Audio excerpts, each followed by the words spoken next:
प्रधानमंत्री नरेंद्र मोदी और रक्षा मंत्री राजनाथ सिंह के बीच आज हुई एक महत्वपूर्ण बैठक। प्रधानमंत्री की अध्यक्षता वाली सुरक्षा मामलों की कैबिनेट समिति ने फ्रांस से 26 राफेल एम लड़ाकू विमानों की खरीद को दी मंजूरी।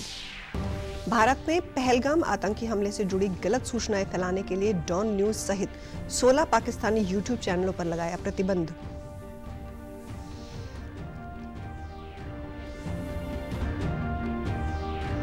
कुरुक्षेत्र विश्वविद्यालय में आयोजित शिक्षक शिक्षा में परिवर्तन विकसित भारत 2047 की दिशा में विषय पर आज 2 दिवसीय राष्ट्रीय सम्मेलन की हुई शुरुआत।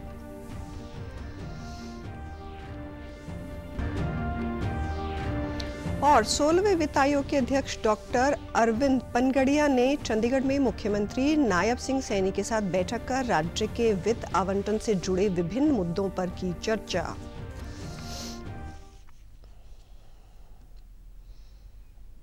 नमस्कार, मैं हूं शैली तनेजा। अब समाचार विस्तार से। प्रधानमंत्री नरेंद्र मोदी और रक्षा मंत्री राजनाथ सिंह के बीच आज एक महत्वपूर्ण बैठक हुई। ये बैठक प्रधानमंत्री आवास 7 लोक कल्याण मार्ग पर हुई। प्रधानमंत्री और रक्षा मंत्री के बीच ये बैठक करीब 40 मिनट तक चली। इससे पहले रक्षा मंत्री राजनाथ सिंह ने आज army chief general Upendra Dwivedi से रक्षा मंत्रालय में मुलाकात की थी। माना जा रहा है कि इस मुलाकात के दौरान राजनाथ सिंह ने सेना प्रमुख से सेना की तैयारी, पहलगाम आतंकी हमले के बाद उठाए गए कदम और सीमाओं की स्थिति की जानकारी ली। वहीं आज भारत और फ्रांस के बीच नौसेना के लिए 26 राफेल मरीन विमानों का सौदा भी होना है। इस डील से पहले राजनाथ सिंह ने प्रधानमंत्री मोदी से मुलाकात की है। प्रधानमंत्री नरेंद्र मोदी की अध्यक्षता वाली सुरक्षा मामलों की कैबिनेट समिति द्वारा फ्रांस से 26 राफेल एम लड़ाकू विमानों की खरीद को मंजूरी दी गई है। हाल ही में मिली इस मंजूरी के बाद अब ये डील होने जा रही है। इसके तहत नौसेना के लिए मरीन श्रेणी के राफेल लड़ाकू विमान खरीदे जा रहे हैं। गौरतलब है कि पाकिस्तान की सेना पिछले 4 दिनों से नियंत्रण रेखा के उस ओर से गोलाबारी कर रही है। भारतीय सेना ने इसका मुंह तोड़ जवाब दिया है। गोलाबारी का ये सिलसिला पहलगाम में हुए आतंकी हमले के बाद शुरू हुआ है। इस बीच रविवार को chief of defence staff general Anil Chauhan और रक्षा मंत्री राजनाथ सिंह के बीच एक महत्वपूर्ण बैठक हुई थी। रक्षा मंत्री और जनरल अनिल चौहान की ये मुलाकात भी करीब 40 मिनट तक चली। माना जा रहा है कि इस दौरान आतंकवाद के खात्मे को लेकर जनरल अनिल चौहान ने रक्षा मंत्री को सैन्य रणनीति और तैयारियों से अवगत करवाया है। माना जा रहा है कि रक्षा मंत्री के आवास पर पहुंचे चीफ ऑफ डिफेंस स्टाफ ने भारतीय सैन्य बलों की तैयारियों पर रक्षा मंत्री को जानकारी दी थी। रक्षा तैयारियों को लेकर रविवार को दिल्ली में बीएसएफ के अधिकारी भी मौजूद रहे। कल सीमा सुरक्षा बल के डायरेक्टर जनरल दलजीत सिंह चौधरी गृह मंत्रालय गए थे। पहलगाम आतंकी हमले के बाद भारत लगातार पाकिस्तान के खिलाफ कार्रवाई कर रहा है। भारत ने पहलगाम आतंकी हमले को लेकर गलत सूचना फैलाने के लिए डॉन न्यूज, समा टीवी, आरएन न्यूज और जियो न्यूज सहित 16 पाकिस्तानी यूट्यूब चैनलों पर प्रतिबंध लगा दिया है। इन यूट्यूब चैनलों पर सेना और सुरक्षा एजेंसियों के खिलाफ भड़काऊ और सांप्रदायिक रूप से संवेदनशील सामग्री, झूठे और भ्रामक बयान फैलाने के लिए प्रतिबंध लगाया गया है। प्रतिबंधित चैनलों के 6 करोड़ 30 लाख से अधिक दर्शक हैं। वहीं सरकार ने हमले पर बीबीसी की रिपोर्टिंग पर भी आपत्ति जताई है और भारत के बीबीसी प्रमुख को देश की भावनाओं से अवगत कराया है। आतंकवादियों को उग्रवादी कहने के लिए बीबीसी को एक औपचारिक पत्र भी भेजा गया है और आगे विदेश मंत्रालय द्वारा बीबीसी की रिपोर्टिंग पर नजर रखी जाएगी। पहलगाम हमले के बाद केंद्र ने सभी राज्यों को अवैध रूप से भारत में रह रहे लोगों की पहचान करने और उन्हें वापस उनके देश भेजने के निर्देश दिए हैं। इसी कड़ी में आज नारनौल में गुप्तचर विभाग व जिला पुलिस के संयुक्त टीम ने ईंट भट्टा, औद्योगिक इकाई, होटल आदि पर चेकिंग अभियान चलाया। अभियान के दौरान गांव अकोदा स्थित ईंट भट्टा पर बांग्लादेश के 3 परिवार के कुल 14 सदस्य पाए गए। जांच अधिकारी एएसआई देवेंद्र सिंह ने बताया कि जब इनसे दस्तावेज मांगे गए तो उनके पास केवल आधार कार्ड था, वो भी पश्चिम बंगाल का नकली आधार कार्ड बना हुआ था। जब पुलिस ने उनसे सख्ती से पूछताछ की तो उन्होंने बांग्लादेशी होने की बात कबूली। इन सदस्यों में 3 पुरुष, 4 महिलाएं और 7 बच्चे हैं। इन 3 परिवारों में से एक परिवार 2008 तथा दो परिवार 2021 में भारत आए थे और पिछले 3 वर्षों से इस ईंट भट्टे पर मजदूरी का काम कर रहे थे। मजदूरी करने के लिए आए हुए थे। जो ईंट भट्टा पूजा ईंट भट्टा को से पकड़े हैं। इनके पास नकली आधार कार्ड थे वेस्ट बंगाल को। सच्चाई पूछी तो बांग्लादेश की। मामला दर्ज कर रहे हैं और आगे की कार्रवाई जारी। कैथल में कल शहर के राजनीतिक और सामाजिक संगठनों स्थित स्थानीय लोगों ने पहलगाम आतंकी हमले में मारे गए निर्दोष लोगों की याद में हरियाणा शहीद स्मारक और पिहोवा चौक पर कैंडल मार्च निकाला। इसके बाद लोगों ने आतंक के खिलाफ प्रदर्शन करते हुए पाकिस्तान के खिलाफ जमकर नारेबाजी की और भारत माता की जय का उद्घोष किया। स्थानीय लोगों ने कहा कि ये बड़ी दुखदाई घटना है जिससे आज देश का हर व्यक्ति दुखी और आहत है। हम भारत सरकार और देश के प्रधानमंत्री नरेंद्र मोदी से ये पुरजोर अपील करते हैं कि निर्दोष भारतीयों की हत्या करने वाले आतंकियों के खिलाफ सख्त कार्रवाई करें। उन्होंने कहा कि ये स्पष्ट है कि इस दर्दनाक घटना के पीछे पाकिस्तान का हाथ है, इसलिए पाकिस्तान के खिलाफ ऐसी कार्रवाई होनी चाहिए। वे कभी भी ऐसे घिनौनी घटना करने के बारे में सोच भी ना सके। इस गंभीर विषय पर सभी राजनीतिक दलों को एकता दिखानी चाहिए।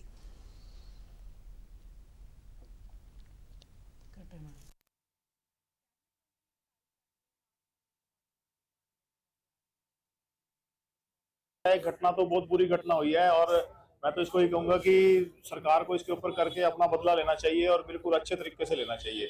और अब मौका भी है सरकार के पास, पाकिस्तान या जिस भी इसने इस काम को करवाया उग्रवादी संगठन ने, उनको बिल्कुल धराशायी कर देना चाहिए। इतनी गंदी घिनौनी हरकत उन्होंने की है। उन्होंने जात पात को देख के सरेआम सारा कुछ पूछा गया, तू हिंदू हो या मुसलमान हो, उनको देख कर मारा गया। ये इतनी इंसानियत के ऊपर बहुत बड़ा धब्बा है। ये आज तक कभी हिंदुस्तान में क्या सारे वर्ल्ड में कभी भी नहीं हुआ। अब तो सरकार को चाहिए इनको जल्दी से जल्दी ऐसी सजा दी जाए ताकि आने वाले कम से कम सैकड़ों पीढ़ियों तक भी कोई ऐसा घिनौनी हरकत ना करे। जो उन्होंने हिंदुओं को पूछ के मारा गया है, ये बहुत गलत काम है। ये सभी ने शहीद स्मारक से लेकर के पेहवा चौक तक उनकी आत्मा की शांति के लिए कैंडल मार्च निकाली और ये सभी अपनी सरकार से पूरे के पूरे सभी देशवासी आज इस मामले पर एकजुट हैं और सरकार से अपील करते हैं कि जिस प्रकार से नृशंस हत्या हमारे देशवासियों की हुई है, इसके बारे में कड़े से कड़े कदम सरकार उठाए और ऐसा सबक ऐसे देशद्रोहियों को सिखाए कि पुनरावृत्ति ऐसे कार्य की दोबारा ना हो। कुरुक्षेत्र विश्वविद्यालय में आयोजित शिक्षक शिक्षा में परिवर्तन विकसित भारत 2047 की दिशा में विषय पर 2 दिवसीय राष्ट्रीय सम्मेलन की आज से शुरुआत हुई।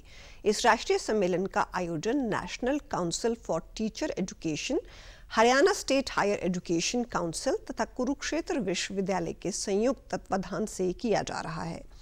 राज्यपाल बंडारू दत्तात्रेय ने राष्ट्रीय सम्मेलन के उद्घाटन अवसर पर बतौर मुख्य अतिथि शिरकत की।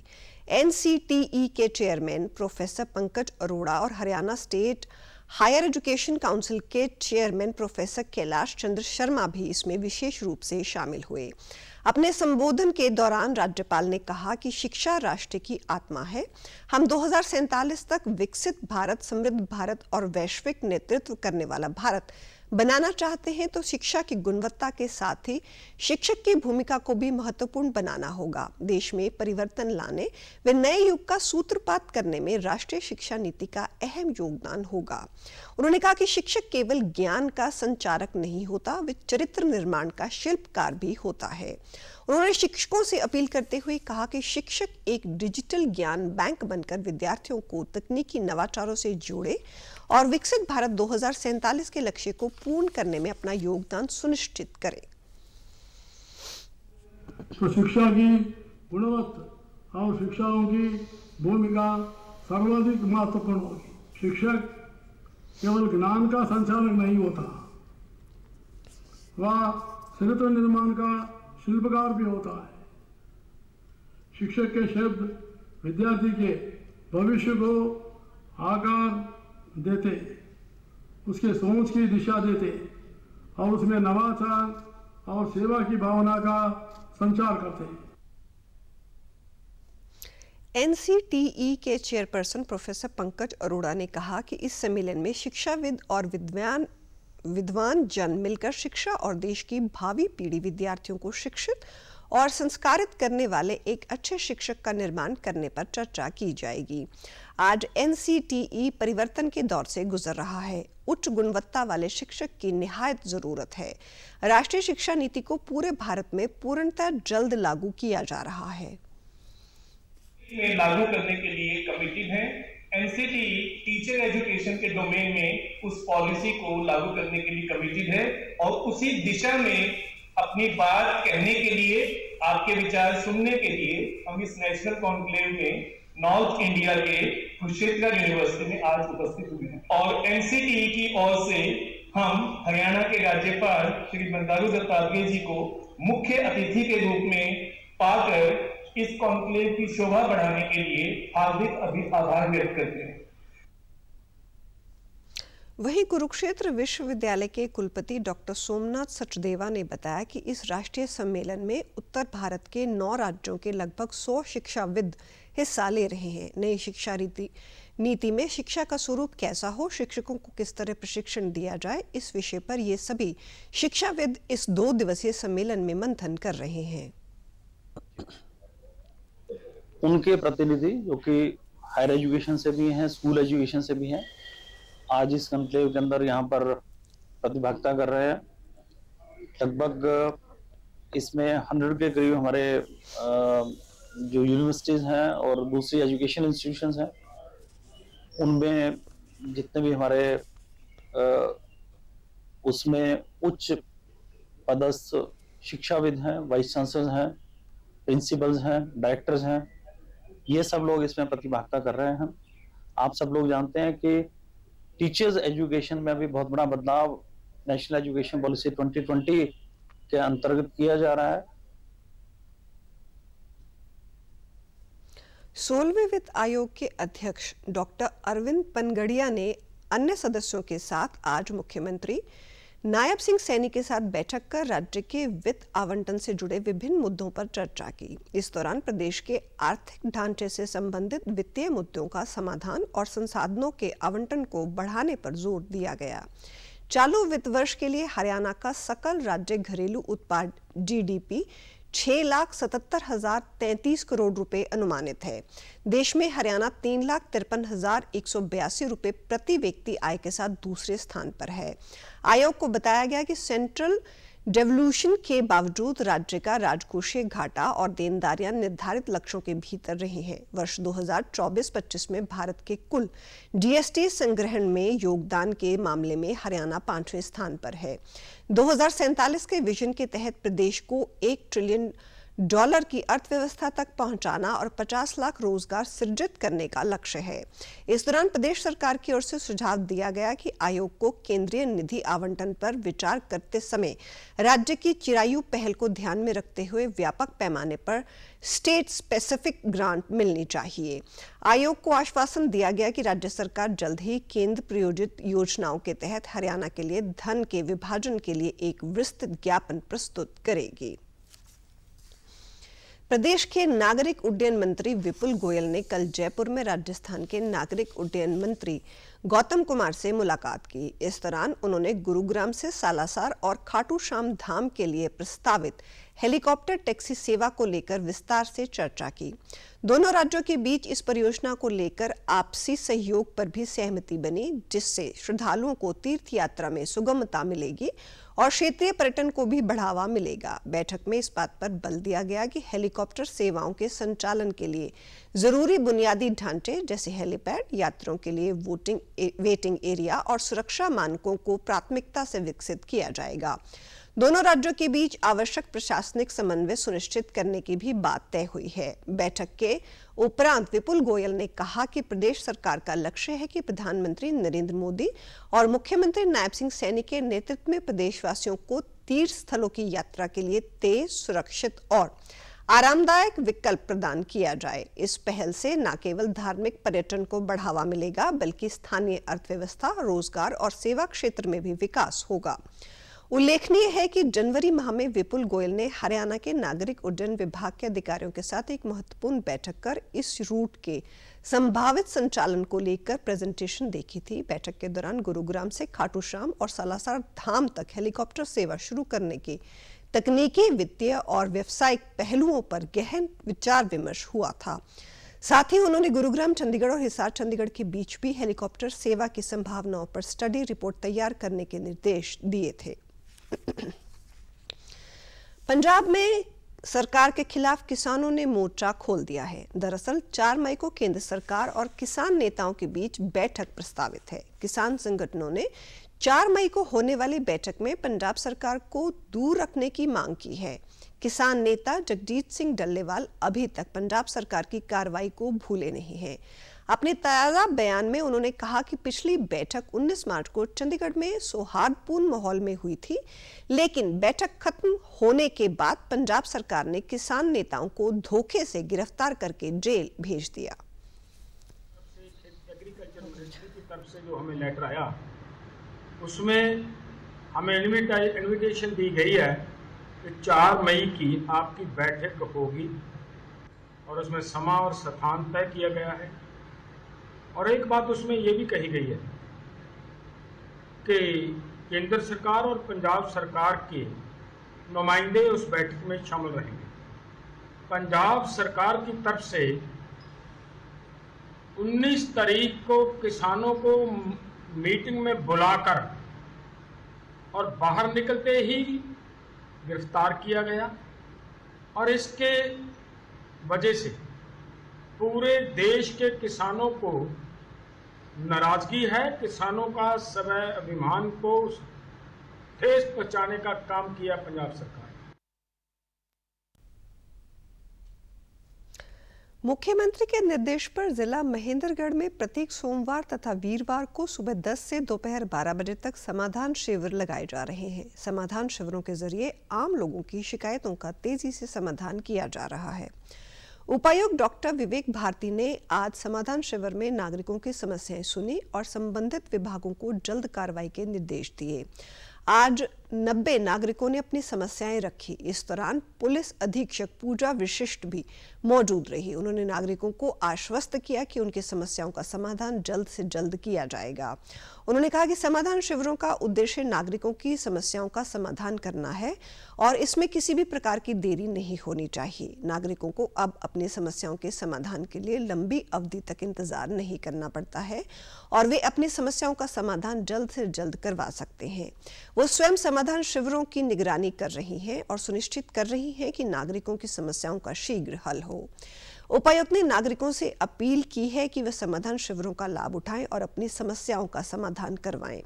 इस मौके पर कई विशिष्ट अधिकारी मौजूद रहे। हरियाणा महिला आयोग की चेयरपर्सन रेणु भाटिया ने आज सिविल लाइन स्थित प्रताड़ित महिलाओं को तुरंत आश्रय देने के लिए स्थापित वन स्टॉप सेंटर में दी जा रही सुविधाओं का जायजा लिया। उन्होंने ऑनलाइन शिकायत प्रणाली, शिकायत रजिस्टर को चेक एवं कर स्वयं कई शिकायतकर्ताओं से फोन पर बात की और उनसे सेंटर से मिले सहयोग व फॉलो अप का फीडबैक भी लिया। इस दौरान वन स्टॉप सेंटर की प्रशासक पिंकी मलिक व महिला एवं बाल विकास विभाग से जिला परियोजना अधिकारी मुकेश भी मौजूद रहे। रेणु भाटिया ने मीडिया कर्मियों से बातचीत में बताया कि प्रधानमंत्री नरेंद्र मोदी का सपना है कि पूरे देश में जितने भी वन स्टॉप सेंटर हैं वहां बेटियों का पूरा ध्यान रखा जाए और उन्हें पूर्णतः सुरक्षित माहौल उपलब्ध कराया जाए। प्रधानमंत्री की सार्थक सोच के मद्देनजर वो निरंतर हरियाणा के सभी वन स्टॉप सेंटर का दौरा करके वहां दी जा रही सेवाओं व सुविधाओं का जायजा ले रही हैं। उन्होंने कहा कि हमारा प्रयास है कि वन स्टॉप सेंटर में जो भी केस आ रहे हैं उन्हें अधिकतम 4 महीने से ऊपर पेंडिंग न रखा जाए। इस संदर्भ में सभी जिलों के डीसी और पुलिस विभाग के आला अधिकारियों के साथ बैठक की जा रही है। राष्ट्रीय महिला आयोग की ओर से कुछ नए फॉर्म वे एडिशन किए गए हैं जिन्हें हरियाणा के सभी 22 जिलों में लागू करवाने के लिए सभी वन स्टॉप सेंटर का दौरा किया जा रहा है। इस संदर्भ में 9 मई को फरीदाबाद में बैठक बुलाई गई है। बैठक में वन स्टॉप सेंटर पर आयोग द्वारा बताए गए सभी नए सुझावों व सुविधाओं को लागू करने की दिशा में विचार विमर्श किया जाएगा। रोहतक जिले के अतिरिक्त उपायुक्त नरेंद्र कुमार ने किसानों से आह्वान किया है कि फसल अवशेषों का उचित प्रबंधन करें ताकि पर्यावरण संरक्षित रहे और भूमि की उपजाऊ शक्ति भी बढ़ सके।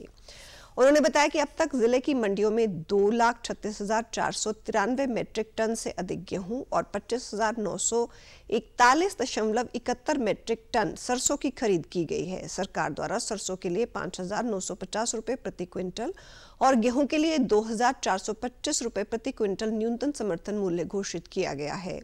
उन्होंने बताया कि गत रविवार तक जिले की मंडियों में 2,36,493 मीट्रिक टन से अधिक गेहूं की खरीद में जिले की कालानौर मंडी में FCI द्वारा 5,038 और हरियाणा राज्य वेयरहाउस कॉरपोरेशन द्वारा 19,200 मीट्रिक टन गेहूं की खरीद हुई। उन्होंने बताया कि जिले की मंडियों में सरसों की खरीद भी जारी है। अब तक जिले की मंडियों में खरीदी सरसों में कालानौर मंडी में हैफेड द्वारा 12,748.78 मीट्रिक टन, महम मंडी में हरियाणा स्टेट वेयरहाउस कॉरपोरेशन द्वारा 8,402.85 मीट्रिक टन, रोहतक मंडी में हैफेड द्वारा 21,000 से अधिक मीट्रिक टन और सांपला मंडी में हैफेड द्वारा 3,000 मीट्रिक टन से अधिक सरसों की खरीद की गई। जिला प्रशासन द्वारा मंडियों में सभी मूलभूत सुविधाएं उपलब्ध करवाई गई हैं और खरीद सीजन को सुचारू ढंग से संपन्न करवाने के लिए सभी आवश्यक प्रबंध किए गए हैं।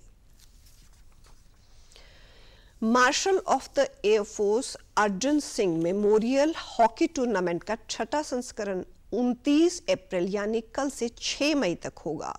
वर्ष 2018 से Chandigarh air force sports control board 3 BRD में ये टूर्नामेंट करवाया जा रहा है। एयरफोर्स मार्शल अर्जुन सिंह का हॉकी खेल के प्रति लगाव और युद्ध व खेलों में उनका अतुलनीय नेतृत्व वायु योद्धाओं के लिए प्रेरणादायक है। भारतीय वायुसेना लगातार ऐसे एथलीट पैदा कर रही है जिन्होंने विभिन्न अंतर्राष्ट्रीय स्पर्धाओं में भारत की अगुवाई करते हुए राष्ट्र का नाम रोशन किया। Air Marshal S Shiv Kumar ने आज एक प्रेस वार्ता के दौरान इस टूर्नामेंट के बारे में जानकारी दी। उन्होंने बताया कि air marshal Vijay Kumar Garg AOC इन सी मेंटेनेंस कमान कल उद्घाटन समारोह में मुख्य अतिथि के तौर पर शिरकत करेंगे। 6 मई को समापन समारोह की अध्यक्षता chief of air staff air marshal AP Singh द्वारा की जाएगी। उन्होंने बताया कि इस टूर्नामेंट में बांग्लादेश की वायुसेना की हॉकी टीम सहित कुल 12 टीमें भाग लेंगी। ये मैच रघुवीर सिंह भोला हॉकी स्टेडियम 3 BRD में होंगे। ये मैच लीग कम नॉकआउट के आधार पर खेले जाएंगे और टूर्नामेंट में विजेताओं को नगद पुरस्कार प्रदान किए जाएंगे। Gathered a lot of attention and importance with a lot of participation from young players. We hope to continue with this tournament and encourage good players to play hockey for the country at the national and international level. The aim is to spot talent, support them and make them do well at larger, higher levels. We wish and hope that this tournament goes from strength to strength with support from the countrymen and the sports persons of this country. I wish all tournament officials, players and organizers of this tournament all the very best and wish all success. Chardham यात्रा आधिकारिक तौर पर 30 अप्रैल से शुरू होगी। इस संदर्भ में तमाम तैयारियां की जा रही हैं। कल मुख्यमंत्री पुष्कर सिंह धामी ने मुख्य सेवक भंडारा के लिए चारों धामों में जाने वाले सेवादारों की टीम को हरी झंडी दिखाकर रवाना किया। आइए देखते हैं ये रिपोर्ट।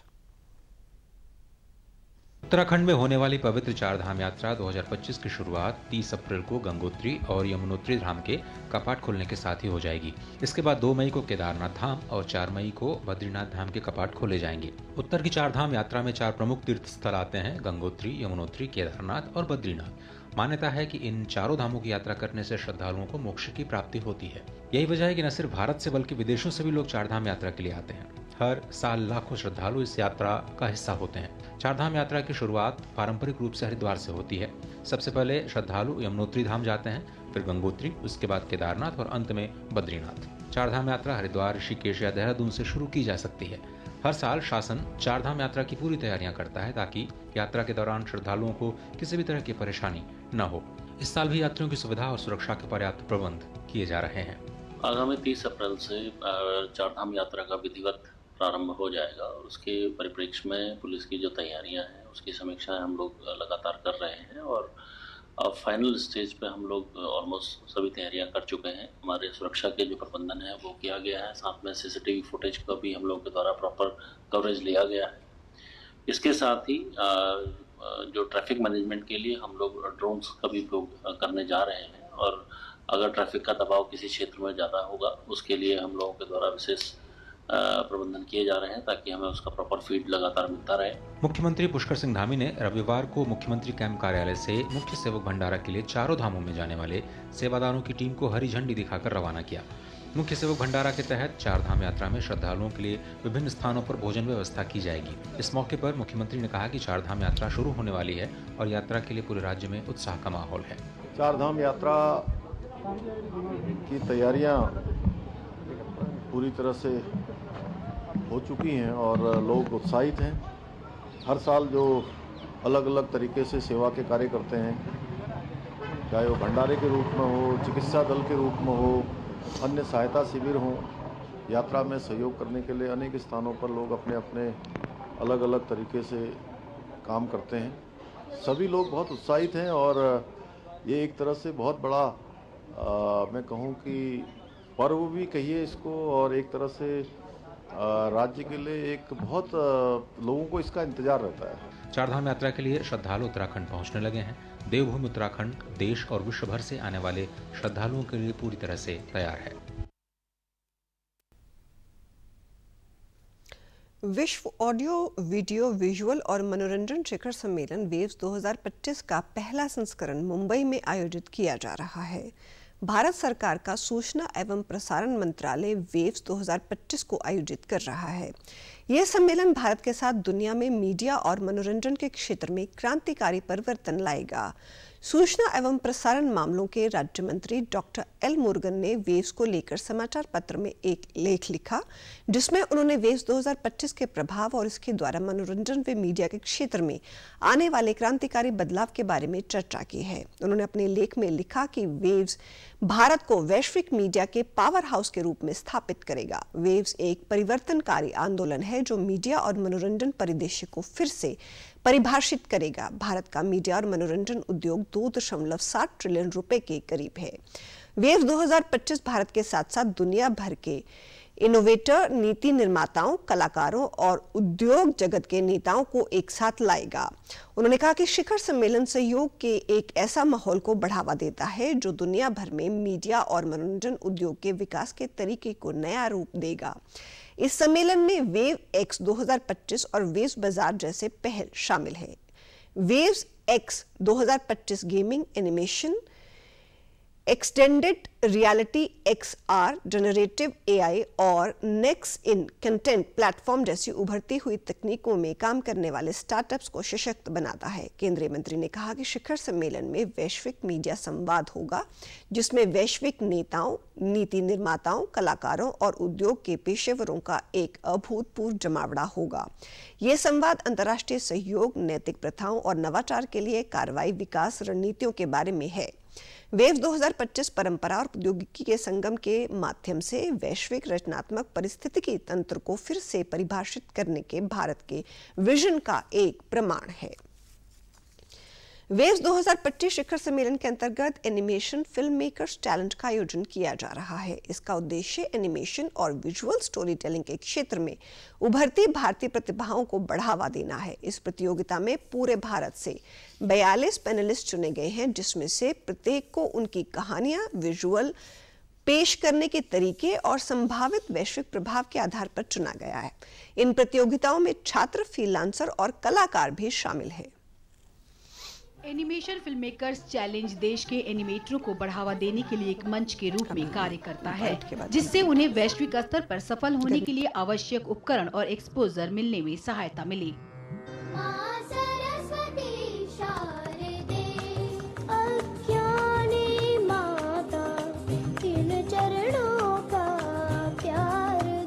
सूचना और प्रसारण मंत्रालय द्वारा संयुक्त रूप से समर्थित और डांसिंग एटम्स द्वारा आयोजित यह चैलेंज एनिमेशन और डिजिटल स्टोरी टेलिंग में वैश्विक पहचान बनाने की भारत की बढ़ती महत्वाकांक्षा का प्रतिनिधित्व करती है।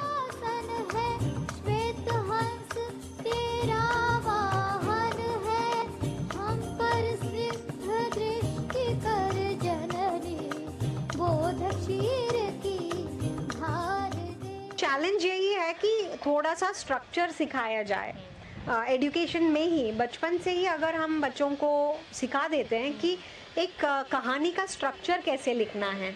हम पिक्चर ज़रूर देखते हैं पर उसका स्ट्रक्चर क्या है वो हमें पता नहीं होता है, तो वो अगर हम स्किल डेवलपमेंट में पहले से ले लेते हैं तो मुझे लगता है वो बहुत ही सही होगा। टेप्स के माध्यम से और हमारे श्री नरेंद्र मोदी जी के प्राइम मिनिस्टर्स ऑफिस के द्वारा जो ये क्रिएट इन इंडिया चैलेंज बनाया गया है, मुझे लगता है ये दरवाजे अभी खुल रहे हैं।